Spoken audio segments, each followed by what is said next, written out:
हमारे चैनल भक्ति भजन संग्रह में आपका स्वागत है। देव उठनी एकादशी व्रत कथा। एक राजा के राज्य में सभी नगरवासी एकादशी का व्रत रखते थे। प्रजा तथा नौकर चाकरों से लेकर पशुओं तक को भी एकादशी के दिन अन्न नहीं दिया जाता था। एक दिन किसी दूसरे राज्य का एक व्यक्ति राजा के पास आकर बोला, महाराज कृपा करके मुझे नौकरी पर रख लें।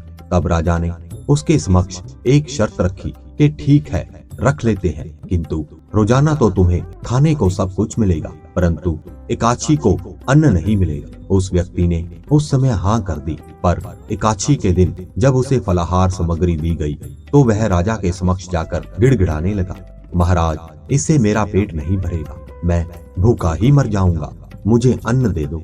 राजा ने उसे शर्त की बात याद दिलाई, पर वह अन्न छोड़ने को तैयार नहीं हुआ। तब राजा ने उसे आटा, दाल, चावल इत्यादि दिए। वह नित्य की तरह नदी पर पहुंचा और स्नान कर भोजन पकाने लगा।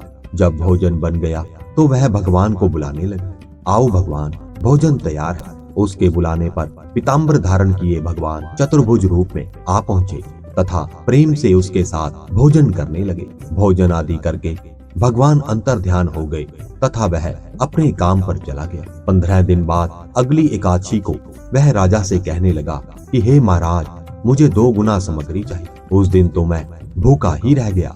राजा ने कारण पूछा तो उसने बताया कि हमारे साथ भगवान भी खाते हैं, इसलिए हम दोनों के लिए यह सामग्री पूरी नहीं पड़ती। यह सुनकर राजा को बड़ा आश्चर्य हुआ।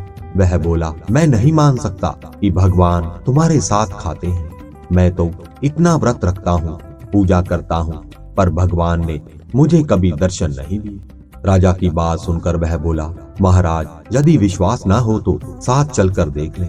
राजा एक पेड़ के पीछे छिपकर बैठ गए। उस व्यक्ति ने भोजन बनाया तथा भगवान को संध्या तक पुकारता रहा, परंतु भगवान न आए।